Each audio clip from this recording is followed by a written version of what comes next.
নমস্কার, পিবিকে রান্নাঘর থেকে স্বাগত। আজ আমি তোমাদের করে দেখাবো সিম, আলু, বেগুন, ফুলকপি ও মুগ ডাল দিয়ে নিরামিষ একটি তরকারি। শরীরের কথা ভেবে আমি হালকা গরম জল দিয়ে ফুলকপি, আলু একটু ভাপ দিয়ে ফেলে দেব। এইবার কড়াইতে তেল দেব।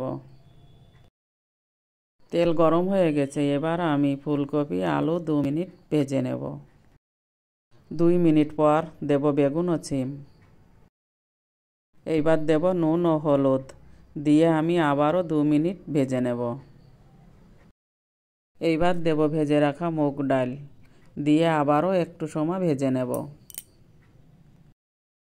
এইবার ঢেলে দেব উষ্ণ গরম জল। এখানে জল আছে 3 গ্লাসের মতো।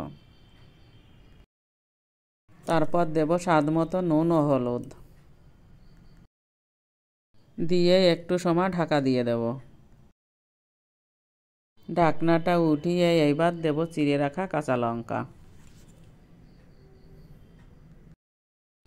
দেখো বন্ধুরা, ডাল ফুলকপি সেদ্ধ হয়ে গেছে।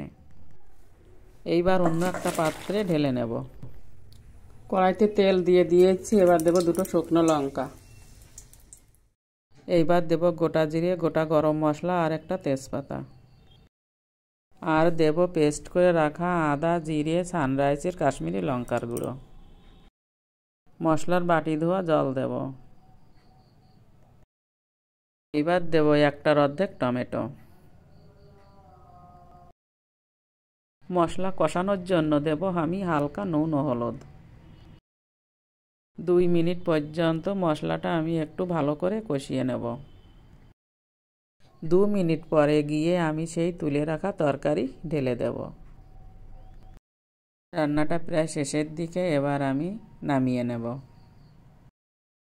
পর ছড়িয়ে দেব সানরাইজের গরম মশলা। সানরাইজের গরম মশলা আমাদের দুর্দান্ত স্বাদ এনে দেয়। সর্বশেষে দেব হালকা ঘি। আমার এই মুগ ডাল, ফুলকপি, সিম, আলু, বেগুনের নিরামিষ রেসিপিটা কেমন হয়েছে জানাতে ভুলো না কিন্তু। পারলে লাইক, কমেন্ট, সাবস্ক্রাইব করে পাশে থেকো। নমস্কার।